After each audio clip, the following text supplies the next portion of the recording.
கத்திரிக்காய் கடையல் இது மாதிரி ஒரு தடவை செஞ்சு பாருங்கள், நல்லாயிருக்கும். வெங்காயம், பூண்டு, பச்சை மிளகா, கருவேப்பிலை எண்ணெயில் சேர்த்து நல்லா வதக்கிக்கோங்க. இதில் மஞ்சள்தூள், உப்பு, கத்திரிக்காய், தக்காளி சேர்த்து கத்திரிக்காய் நல்லா வேகிற வரைக்கும் மூடி போட்டு நல்லா வேக வச்சுக்கோங்க. கத்திரிக்காய் நல்லா வெந்ததும் அதில் மிளகாய்த்தூள், மல்லித்தூள் சேர்த்து நறுக்கிய கொத்தமல்லி, 2 டேபிள் ஸ்பூன் புளி சேர்த்து நல்லா கலந்து கத்திரிக்காயை நல்லா மசிச்சுக்கோங்க.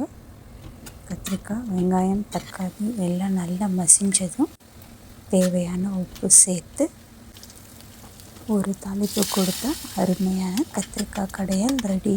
ட்ரை பண்ணி பாருங்கள், நல்லாயிருக்கும்.